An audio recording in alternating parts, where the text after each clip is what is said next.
graduate student journal, as we have, at CSUSB. What level are you writing to? And this gets also into the idea of sort of comparing your insides to other people's outsides.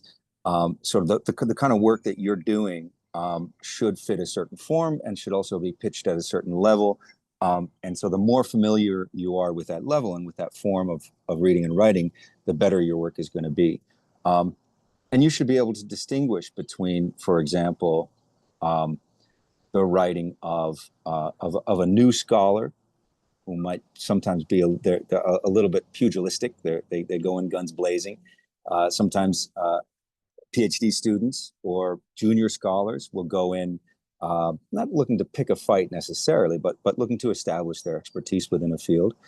In contrast to a more seasoned scholar who maybe is given another 10,000 words to write what they want to write, a little more space to stretch their legs. And also they may be sort of in summary mode and looking back at the developments within a field with more scope. So I think that the level that you're writing at is important to bear in mind. One thing I would say that's very important for graduate students, and I wish somebody had told me this earlier, is writing in this form of historical scholarship is a craft. It's not alchemy. It's not magic. It's a craft. This is not your baby. This piece of writing is not your baby. That's a major pet peeve of mine when people refer to their writing as a baby. Either they've never had a baby or I pity their baby. This is not your baby. This is I think of it as a birdhouse, as a clay pot, as a shoe, as something that you're making to the best of your ability. It's a craft. Nonfiction historical scholarship is a craft, and you can get good at it. It's not mysterious alchemy. There's no sort of secret druid rituals that we have to do. So don't be too precious with your work in terms of showing it to classmates, to colleagues, to mentors, and that kind of thing, and getting guidance and getting criticism, sometimes harsh criticism. You are getting to a level in your scholarship where you don't always have to accept criticism. So if you get criticism, even from a senior mentor, but certainly from a classmate, and you feel that it's off base, you then don't have to accept it, but I think you should be able to answer it, at least thoroughly answer it, thoroughly address that criticism. Say, well, I think actually this criticism is off base. More often than not, you're going to get good criticism, though. So good assessments of your work is important, and it's important to be able to take it. That's a really, really big line that you may already have been able to discern in terms of junior scholars who are tetchy about criticism and those who are ready to accept criticism. This is a very, very important distinction, I think, in terms of your mental health and that kind of thing. Being able to say, okay, this is not my baby. This is a piece of scholarship that I'm doing, and I can take on the advice of other people and incorporate it. And this was a colleague of mine, Donovan Chow, who was in political science here at Cal State San Bernardino, who gave me a very brief piece of great advice when I was finishing my dissertation to book revisions. He said, "Remember, this is your first book." And I said, "Oh, that's great. That was such a nice piece of advice. Your first, right?" And so remembering that this is the first hopefully in a career of major research and writing projects that I was going to engage with, really sort of lowered my blood pressure at that point. I said, okay, yeah, I'm going to let it go at a certain point, and it's going to be my first major piece of research. It's not the only one. It's not my baby again. And on this note, I think a great footnote, the introduction of a great footnote to put in throughout a piece of writing is, "In future work, I hope to explore." I love that footnote. It says, okay, here's a sort of pressure valve. I can't do everything. Can't cover everything that I want to cover. I've got a little pet project. I want to follow this little rabbit into the woods, and I'll do that on another day. In future work, I hope to explore. An even more generous way is hopefully scholars in the future will explore. And that then says maybe somebody, you sort of help somebody else up the ladder. Great advice, I would say, is to read great works about writing. One is William Zinsser's on writing well. I think I signed that in one of Sarah's classes. His very simple three pieces of writing advice are simple, brief, clear. Are you being as simple? Are you phrasing this as simply as you can, as briefly as you can, and as clearly as you can? I think he said good nonfiction writing should be like a clear pane of glass. You should almost not think of it when you're looking through it. So you should look through it to perceive the ideas as clearly as possible. And if you can do this, I think that the erudition and the sophistication of your ideas will take care of themselves. The sophistication of the ideas is already there. And so be as clear and crisp and concise and brief as you can. Another piece of writing advice is from one of my favorites, Kurt Vonnegut, who said, "Pity the reader." And that's the name of a great book, a great recent book that one of his students, Suzanne McConnell, compiled along with his writing and some of McConnell's writing. Pity the reader. So the old expression also you've probably heard is take pains so that your reader doesn't have to. The more pain you take in processing this and making it as clear and brief and simple as possible, the easier it's going to be for your reader. One specific thing I would say on that is think about titles a lot, including section titles. Section titles, I always feel, are generous. I always feel that a good 5 or 10 section titles in a piece of research scholarship is a very generous way to put up mile markers for your reader getting through a 10,000 word essay. Another piece of writing advice from Vonnegut is to write about what you care about and what you feel that others should care about too. Those two things. So you have to care about it, but not just in an antiquarian, fun way, in a way that you feel it's terribly urgent and important that somebody else cares about it too. You don't always have that feeling at the very beginning of a project, but make sure that you acquire it along the way and follow those things that you care most about. I recommend talking to people, friends, colleagues, mentors about your project as it's in the works, and you will hear yourself talk about it, and you'll hear the ideas that you care the most about within that project bubble to the surface in casual conversations at a party or a gathering or something like that. And pay attention when that happens, because those are the ideas that are the cohering principles that you really, really care about the most. So follow those in your work. And then in terms of publishing and getting your work published, a couple of quick things, and then I'll wrap up. One is obviously, I think it goes without saying, but network. This connects also to the idea of not being afraid to share your work. Remember, it's not your baby. Not being afraid to share your work with colleagues, with mentors, with classmates. And they will then say, hey, did you, there's a new journal at this university, or there's a new a contributed volume, sometimes they call them edited volumes, contributed volume being published on this topic. I think you should probably submit, or there's going to be a conference, you should submit there. Having a vast network or a tight, really pairing network, either way is, or both, is good. And it's one of the key things that Sarah and some of her classmates taught me about the research and writing process that I only learned in the last 5 years as the grad coordinator for the MA program here at Cal State San Bernardino. And that is that research and writing is social, like it or not.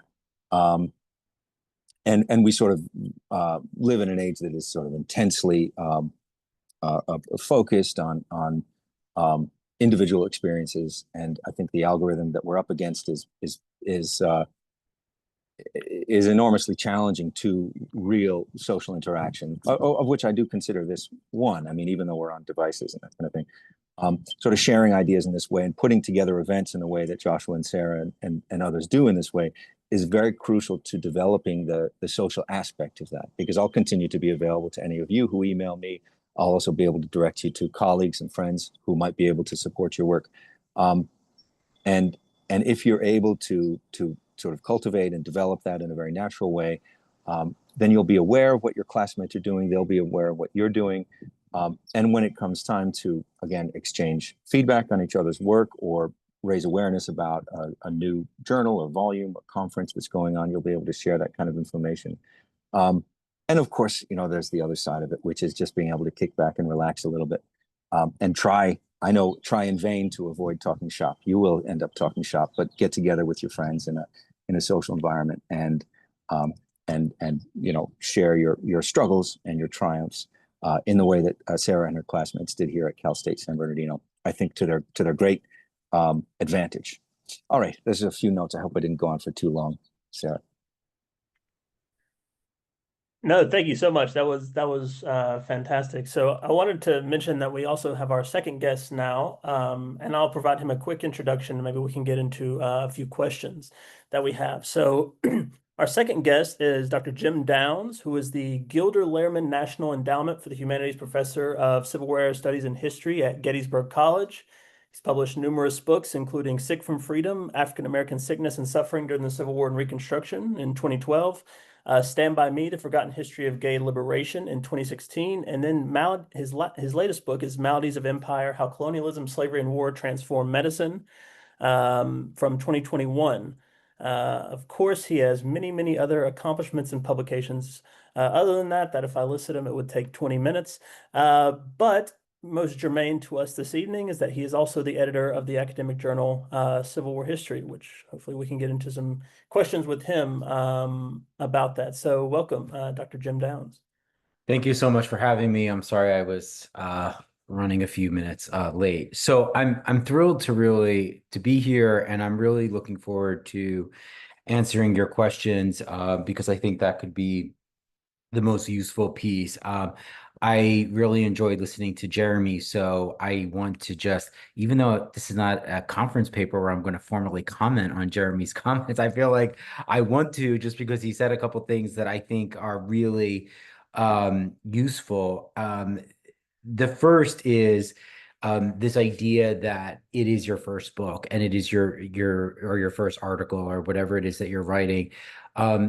That's really important because in order to actually write a book, you have to do it. And then when you go to do your second one, you'll be much stronger. I can just give you a quick example, which was my book, Sick from Freedom, was going to come out in June of 2012, and it was New Year's Eve of 2011, and my editor was like, we need a conclusion. And I was like, what the hell is that? Like, I literally was so fried. I had no idea even, I had nothing to say. I had already written 300 pages, which got pared down to like 200. And I just literally was at a point where I couldn't even imagine what the conclusion was. Like, I thought I had said everything, and I wrote an epilogue, which also is very different from a conclusion, because the epilogue is like, okay, where can this study go? The conclusion is restating the argument, just in case you were at the same mind space I was over a decade ago.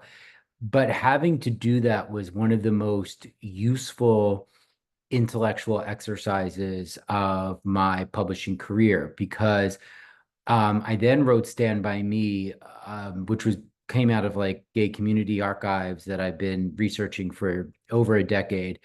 And I wrote the book, and I've never said this publicly, so this is the first time I'm saying it, and I'll say it in this context. I wrote it in less than 9 months. And the reason why I wrote it in 9 months was because I had just gone through the grueling process of writing Sick from Freedom. So what that meant was anytime I was writing, and I thought, oh, this is a really interesting idea, and it's page 10, chapter 3.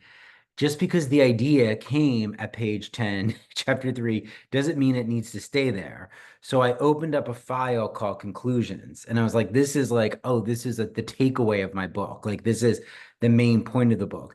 And then anytime I would be writing on chapter 4, page 3, and I would think, wow, this is kind of an animating question that inspired the research, that went into another file folder called Introduction. And so when I went to finish that book, I actually had bullet points of like the kinds of questions that animate a study that inform an introduction, and the kind of takeaways or conclusions that I had developed after doing the research.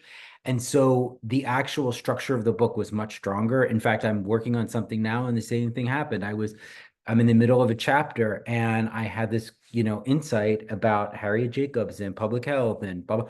And it came to me in the middle of the paper, but I had to end it and put it as the conclusion. So I think what this point of writing your first book is so important for is that it teaches you all of the different sections of it, which of course it's on a larger scale than your research paper, but it really helps you to elucidate your organizational skills and to also complete a project. Like, I have a book that's actually due on Thursday, and I'm not done.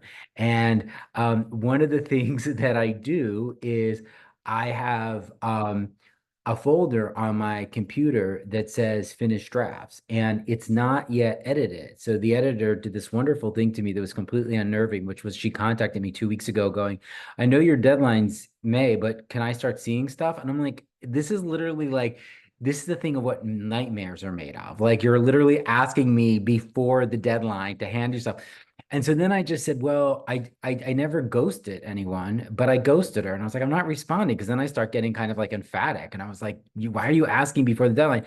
So then the co-editor, I'm getting published with Norton. So it's like there's these two editors, and one's trade and one's the academic side. Anyway, so then the trade one, the academic side, writes me, and he's like, where is it? And I said, well, I'm still in the draft. It's in the draft stage. And then she responds with, well, if it's a draft, I can still see it. And I'm like, literally, like, I haven't even read over it. But the point is, in order for me to start the next chapter, I had to physically move something to some platform that said something was done. And so I don't think this is just the Jim Downs mental gymnastics that I put myself through in order to finish things, but we have to feel like we have reached accomplishments along the way. And we have to figure out what we can do for ourselves to reward ourselves after you've hit those points. And so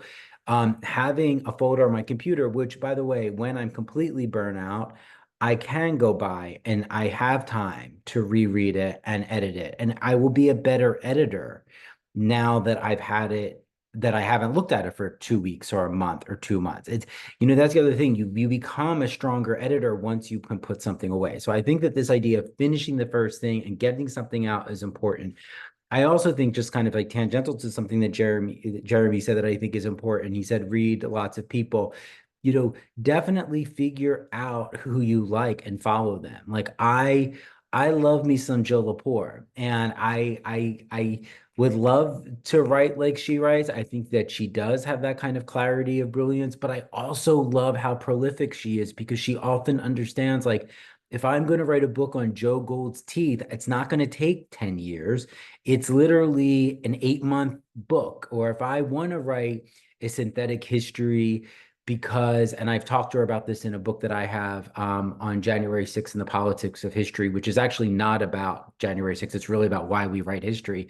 And in that conversation, she basically was like, she wrote In These Truths in response to the first Trump administration, because she had seen the conservatives kind of like creating their own narratives and educating young people through history. And so she wanted to put out a synthesis like Schlesinger and others had done, almost a century ago. And so in that vein, that book was not for us. It wasn't for you to teach in your survey class. It wasn't for you to, argue with, and many academics went after her. So I loved it, because I thought, okay, it's not my textbook. I'm not going to assign it. I just wrote a book on gay liberation. She didn't give it 2 sentences. So that was kind of like this frustrating, but she's on to the next thing. Then she wrote something about Silicon Valley, and so I love the way that she kind of moves in the academy. And I love the way that she understands the shelf life on her research shelf, how long things should take. Because when I was in graduate school, there are faculty there, and I've been out, I can't believe it's almost been 20 years, where they haven't published a book since I was in graduate school. Like, they published one book when I was at Columbia, they haven't published it, and they still have only published one book, or they've only published, like, there's like 3 or 4 of them, and it's not hard to figure out who they are in the American wing. And so I had this idea that publishing books was like this daunting thing that you maybe did it once in your career or once in a blue moon. And so for me, my advisor was Eric Foner.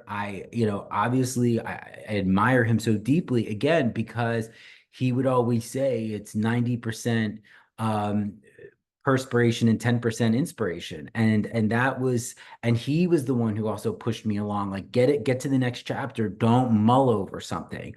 And so I think that that's been some really helpful advice. I will say, one of the things I've learned technique wise, and I definitely try to get the authors who submit to Civil War history to do this, and sometimes to a really good degree, and it's successful, and sometimes it's not.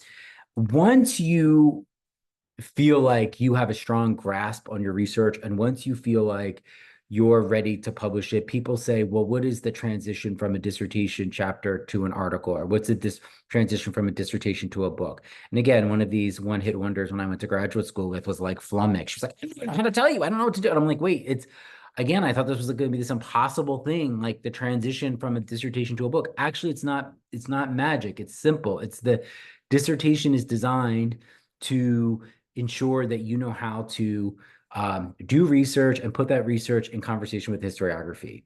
The book is to tell a story. So after you've mastered the sources and after you've mastered the historiography, open up a Word document and tell me the story. Don't look at your notes. Don't look at you what so and so has said. Tell me the story. What do you see? And tell me that. And then, of course, go back and edit it and punctuate it with footnotes and, put in your analysis, take your secondary sources, add those to the notes, replace it with, you can say some scholars have said, you don't have to say it, like whatever your style is. But I have found that with my writing, the way that I have felt the most liberated is by writing what I see and what I see intellectually, both as a social historian, but also what I see as my intervention. And I think if you can, I think that it's one of the ways that you can jump over that hurdle between the dissertation chapter or conference paper and book. I will say as the editor of the journal, I want to see more narrative. And I want to, and I think that one of the things that's happening right now is, and one of the reasons why I totally agreed to do this is I would love for you all to submit. Due to the dearth of academic positions available, there's fewer Civil War historians and fewer junior faculty in the pipelines, which means that there are fewer people going up for tenure, which means that there are fewer people that need to get an article out by third-year review. And so this is sort of trickled down to the fact that, we're not getting hit with like the wave of articles that we used to.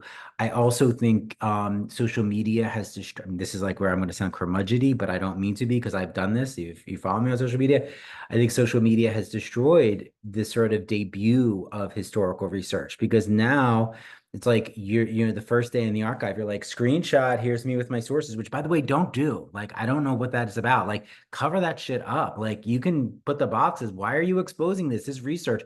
You're not a nuclear physicist during the Cold War, but you're also shouldn't be giving it away. I mean, you could do a cute picture, but like, I don't get, anyway. But I think back in the day, you typically were only able to debut through your first article. Like your article was, so Jeremy said like an edited volume is a great place to sort of start out. And I agree 100% because I got an article out in the Clinton Silber sequel to Divided Houses, which was called Battle Scars, about gender in the Civil War. And it was the first time I had a set of eyes on it that wasn't from my committee. And I was like, one, it pumped me up because I thought, wow, I have, peer review that's like interested in it. I have an editor who actually then became my editor for Sick from Freedom. So all of that was really, really useful. But what I'm seeing is that fewer people are seeing the article as an opportunity to debut their ideas. And I still think that, at least for Civil War history, the one thing I'm very confident of as being editor is that I only send out the articles to the top scholars in the field. So this is actually going to circle back to what Jeremy said about criticism. You have to, and I agree with Jeremy 1,000%, you have to give yourself the permission to not listen to all of the criticism you get. As he was talking, I was like, well, how do I tell them what to do and what matters?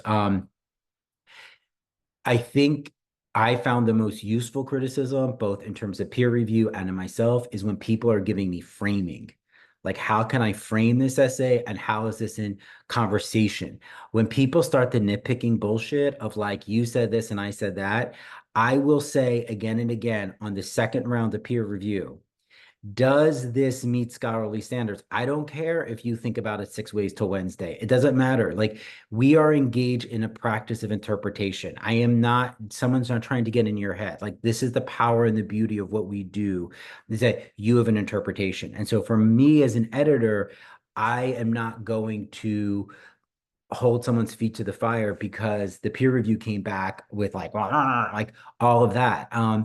It's even if you're missing stuff, which can happen, that's not a violation of scholarly practice. Like if you're engaging scholarship, then you're engaging scholarship. If you missed a body of literature, yeah, that's a problem. And maybe people are going to chew on that and I'm going to hand it back. But the reality of it is I think that's another important sort of piece to think about in terms of the kinds of criticism you're getting. Like, how do you distinguish between what's useful and what's not? And the people that are offering you ways to reframe your research to tell a better story, listen to them. The people that are going to nitpick, sometimes that's useful, but sometimes it's really not. And then you also open yourself up as the writer to the fact that anyone who reads your stuff is going to have those kinds of criticisms. And that's not the point. You want to make sure when you're getting reviewed by people that they get what your main argument is. Let them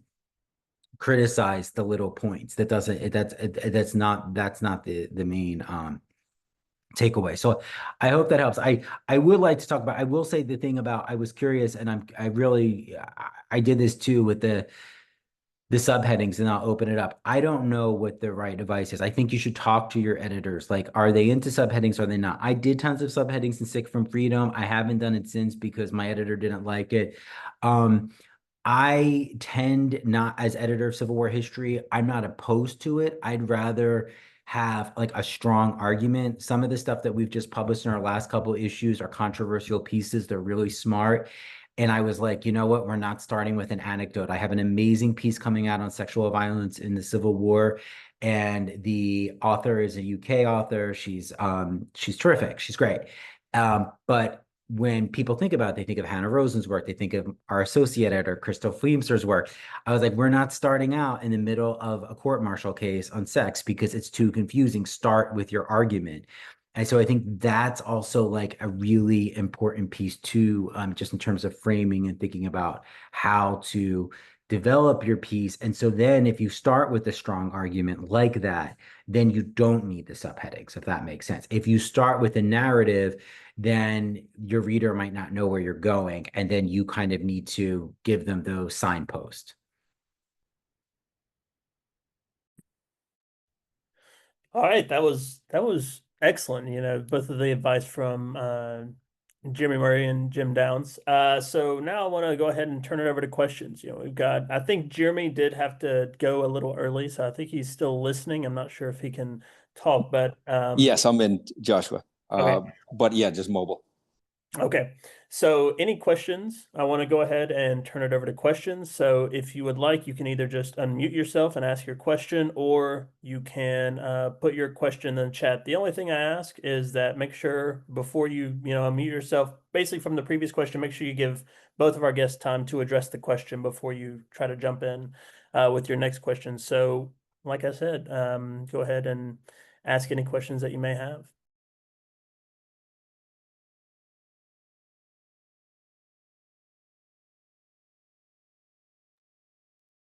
I'll jump in. Hi, Dr. Downs and Dr. Murray. It is so awesome to hear your advice, especially I just defended my dissertation here at the University of Kentucky.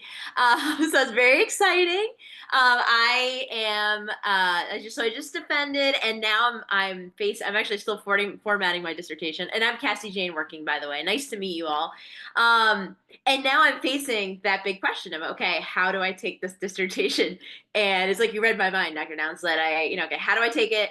And I start pitching it as a book proposal. And a lot of the advice that I got, to take a step back for some time. And I think, as you said, like as an editor, to be a better editor, you take a little break from it. But as somebody who hasn't published something just yet and kind of wants to still keep that momentum going, what is the first step of helping to transition the dissertation into a narrative, into a book proposal?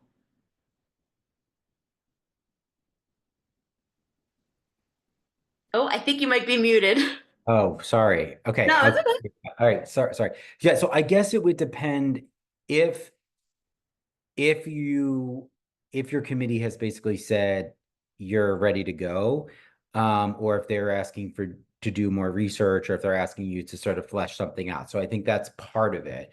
I think my first step would be to actually contact editors and to sort of say that you've just defended that this is the topic that you're working on, and to have a paragraph abstract of what it is, including, 2 sentences at least on, the historiographical intervention and then the kinds of sources that you're using, like so sort of as a way to establish the coordinates of what the study looks like. And then I think I would be curious to sort of hear what their reaction is on that point. I mean, I think there's a way in which, unless it just depends too, like what the dissertation committee is set. Like they might, if they've told you to go back to the drawing board and add all of this other stuff, then you might want to add it, or you might not want to. You might want to talk to an editor.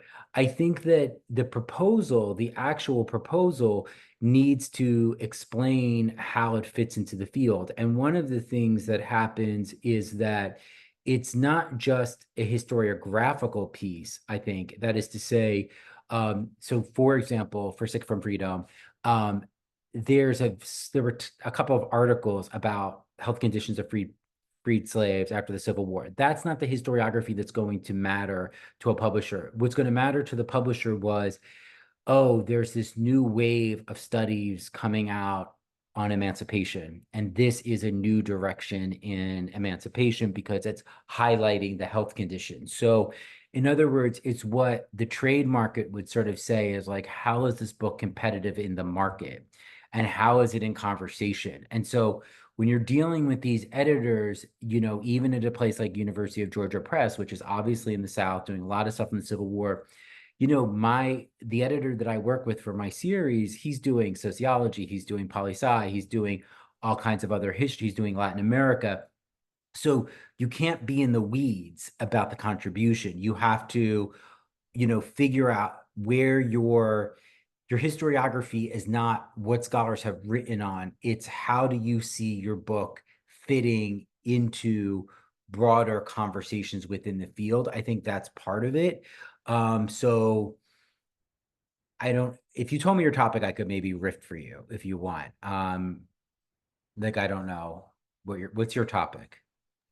So I studied the border between Canada and the United States during the war and Confederate attacks across the border, and trying to how the Confederacy looked to the border and the borderlands to make progress militarily when they couldn't in established battlefields.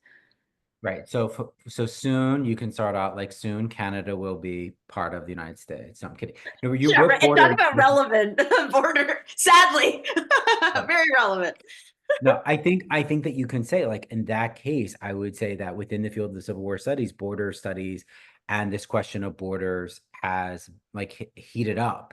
And then you could also say within the broader field of the U.S. historiography, there's been this bigger focus, on what is on borderlands in the Southwest, and then the history of Western historiography is in many ways trumping Southern historiography. So I think framing it in those two conversations, the conversation taking place both within the field of the border stuff is hot, but then so what is the conversation taking place within the SCWH, and what is the conversation taking place in OAH? And how does your book speak to those two pieces is the historiographical contribution.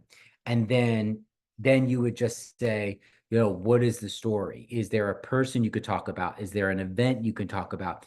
Is there some narrative element that you can pull out in a short abstract that gives your thesis some kind of teeth, that gives it some kind of narrative shape? And I think that's what it is. And then you could have, conversations with these editors, and they might say, this still reads like a dissertation, we're not interested.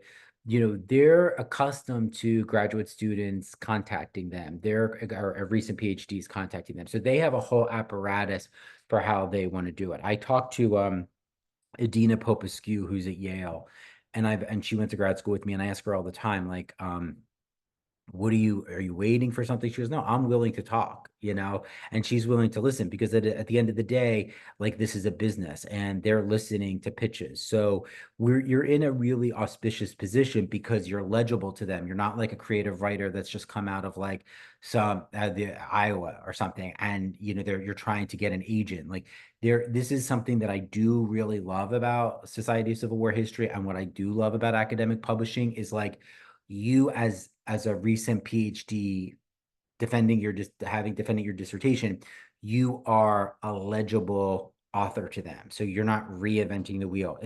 There was a move a couple years ago, which I really would love to talk about too, which is this idea of getting agents, and I'm against it. It's a bunch of bullshit. I've had agents. If you have a trade person, that's fine. You do not need an agent for a university press. You're not going to get an advance. You might get 50, they're going to take 15%. That's like nothing for them. They don't know anything about anything, and they're just going to waste your time and get diluted. A lot of your editors are going to know your advisors, are going to know the field that you're going to write into.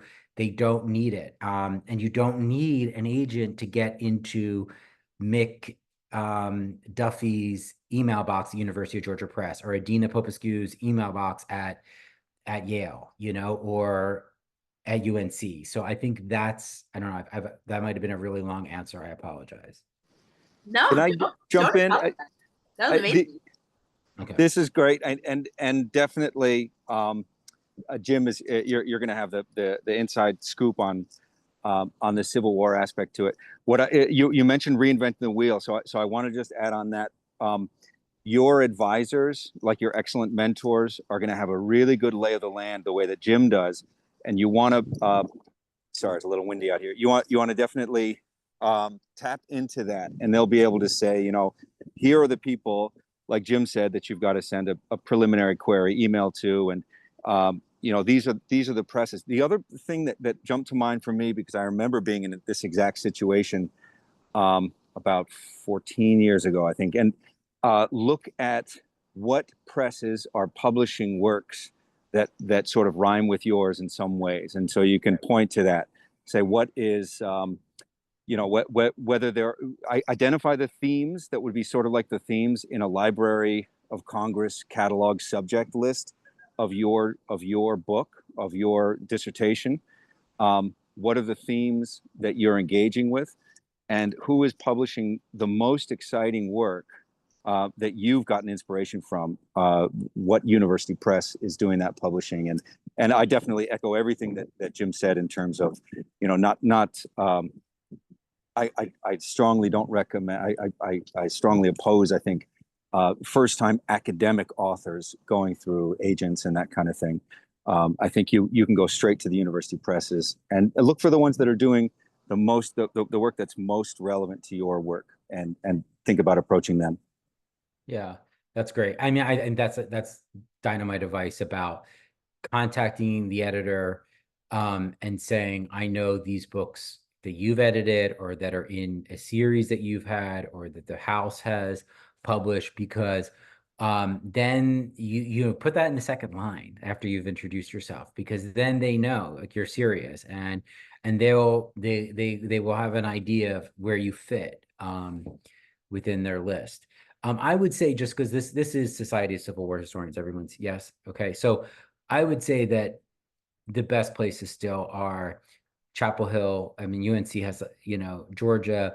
I love Carrie Janney and Aaron Dean Shane have their own series. I love the one at UGA on Civil Wars with Steve Barry and Amy.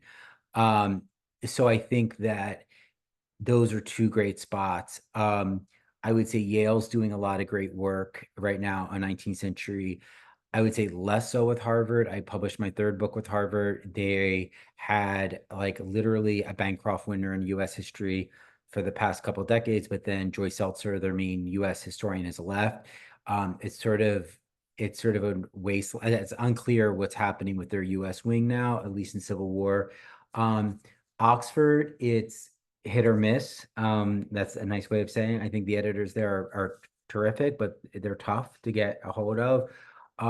Increasingly, possibly Chicago is coming on. They did Seth Rockman's recent book. They did his first book.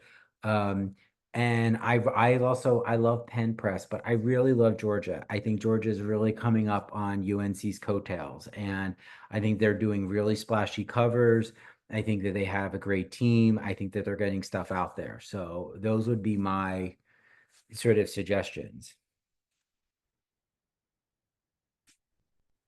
All right, I want to draw attention to Chris Plunkett's question here in the chat. He says, I've been told the first thing to cut from the dissertation when it becomes a book is the historiography. But how long would you recommend the explanation of where your work fits into the larger field be? I mean, I think you can say it like imagine in a job letter. You want to just say it in a paragraph and you want to be general. You want to say like, you don't need to name names. I mean, you want to be precise in terms of the point of the intervention, but you don't need to be like blah, blah, blah says this and Polly Sue says that. Like you want to say the field goes in this way or it's in that way. And this is how you're making it. You need that critical tension in the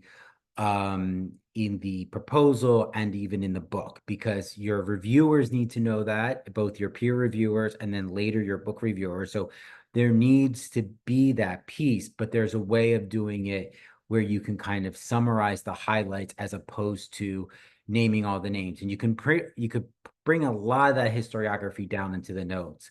And then depending on the press, a lot of them are sort of getting away with you kind of like spelling out why the book doesn't fit. They call it too discursive, but you can sort of, at least you need to have it there. It needs to still be there, but just in a very pared down, simplified way. And that's also true for grant applications too. I mean, people need to see where the intervention is, even if they don't know the field.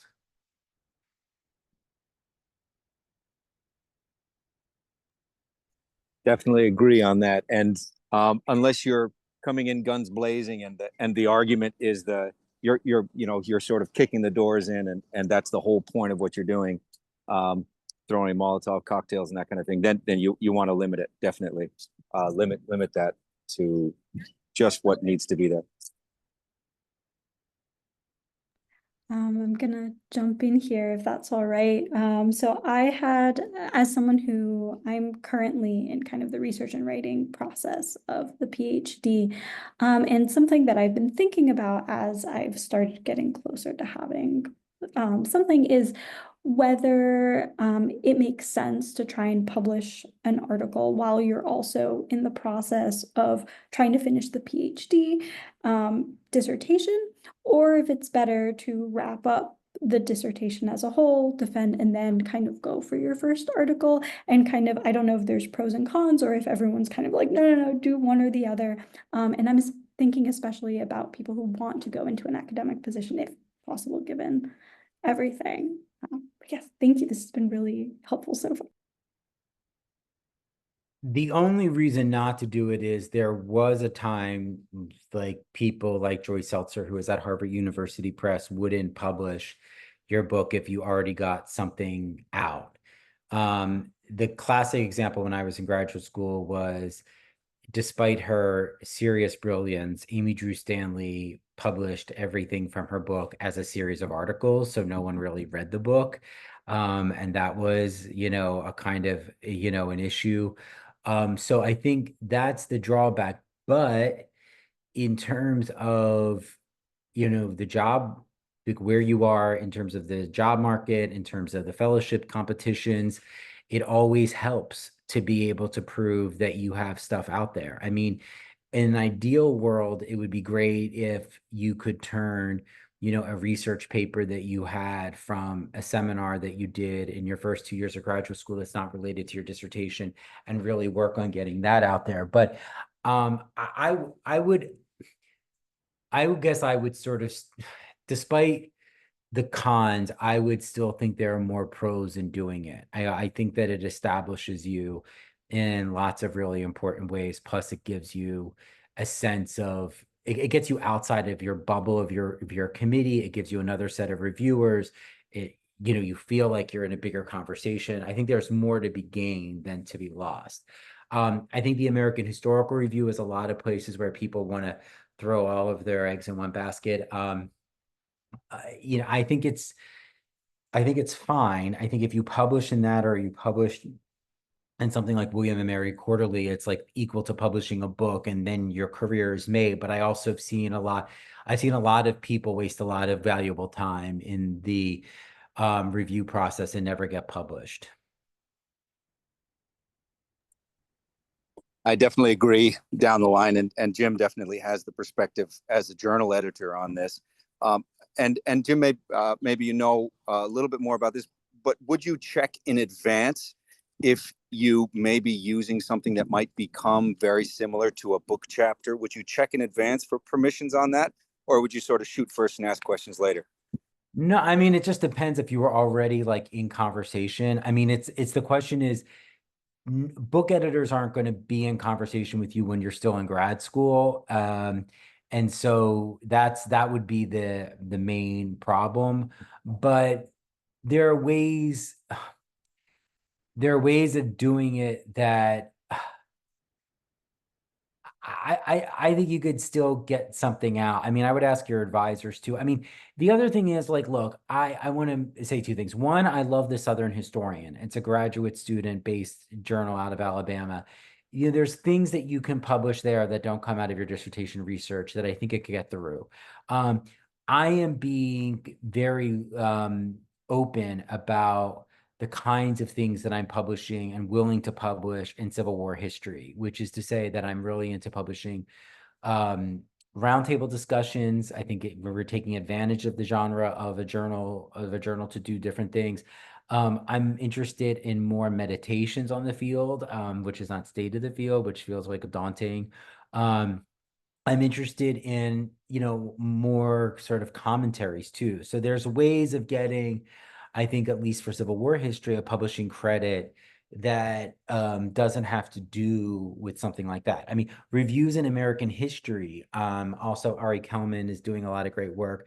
That's another way. That's actually a really safe way of establishing yourself within the field without touching your original research and showing off your analytical chops by doing a review essay for them or for me. Like, I would love, you know, I mean, at one point, Cassandra was saying the borderland stuff. I mean, there's a lot of I mean, if you wrote a review essay on the borderland stuff, both for Civil War or, you know, how Civil War borderlands fits into the conversation for borderlands in the US, that could be a big article. Like, I think maybe something like that would work. I mean, think about the articles that have actually stuck with people, like Heather Thompson's article on like why prison history is labor history. You know, that's not about her Attica book, but that set her up to then get the Bancroft and the Pulitzer for Attica because she named the field in doing so. So it's like why gender history still matters in Civil War history, right? I mean, if you're working, you know, like that kind of thing, or why military history still matters in Civil War history, or, you know, why that kind, answering that. I mean, I would love to publish something like that from a graduate student.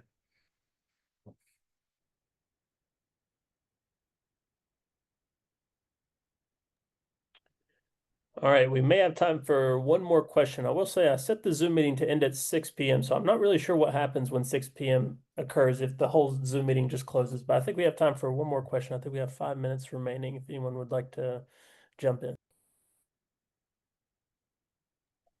So I'll jump in. Hopefully this can be succinct, but thank you, so much, Dr. Murray, Dr. Downs. I'm curious about your insights about how to dovetail argument and narrative.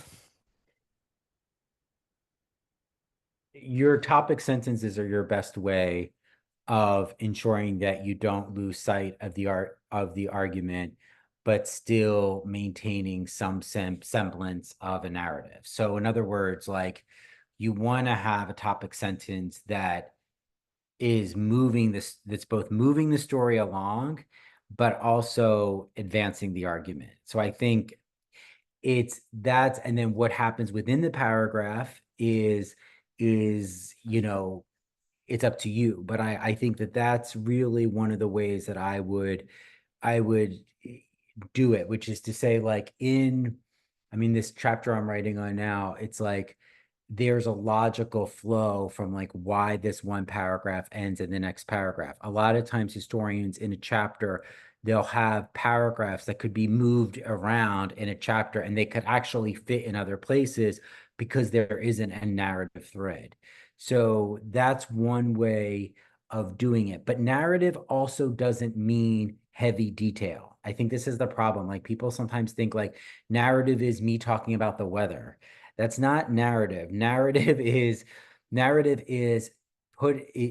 being concerned about the action. Where is the action? Where is the story? How is this unfolding? And it's also about your verbs. Like that is the most important word in the sentence, about where your verbs are and what your verbs are doing. I think the opening, you know, I love an opening anecdote in a book. Some people don't. With the journals, as I said recently, I've moved away from it sometimes because I've said we need to have arguments for this piece. And then other times I'll say we need to have narrative. I think it also depends on the story that you're telling. When I'm dealing with something like sexual violence in the Civil War and there's already the Rosen and the Feimster, I'm going to really want to come in hard on this is the argument. Whereas, you know, some of the stuff, I want it more of a story. I don't know if that, yeah. That's a great answer to a really great question. And it is a huge question. David, was it that I think we wrestle with? We are, I would advise, and Jim mentioned Jill Lepore, I would advise looking at long form journalism as a really wonderful example, and the books that pull this off, which isn't all of them. And so you've put your finger on a really crucial question that doesn't have a quick answer. Jim gave a terrific answer to it, but it will depend a lot on what you're doing. And I think Jill Lepore and other really great long form journalism that you'll see. For me, in my field of China studies, I look to Evan Osnos, who writes for the New Yorker really well, and he did a few books that were terrific. Look to how they do what they're doing, and it's a different form, but that aspect of what they're doing is really crucial. But don't. I think. What's the phrase? Live the question on that one. Live the question. It is a huge and a perennial challenge. So embrace it. It's a great challenge. Yeah. There's, I mean, in our field, like in Civil War, I would say Mourning Lincoln by Martha Hodes has obviously a very much of an argument. She's very much concerned about this question of narrative. And, you know, to the point again about the subheading, she does something like that. I don't know if she calls it ellipses or preludes. She has like some term where she uses like every section of the book where some new piece is intervened. I think her stuff is really good. Yeah. I'm trying to think who else. I can't. In terms of narrative, it's hard. Yeah. All right. Thank you. Yeah. All right. Yep. We have just now hit 6 p.m.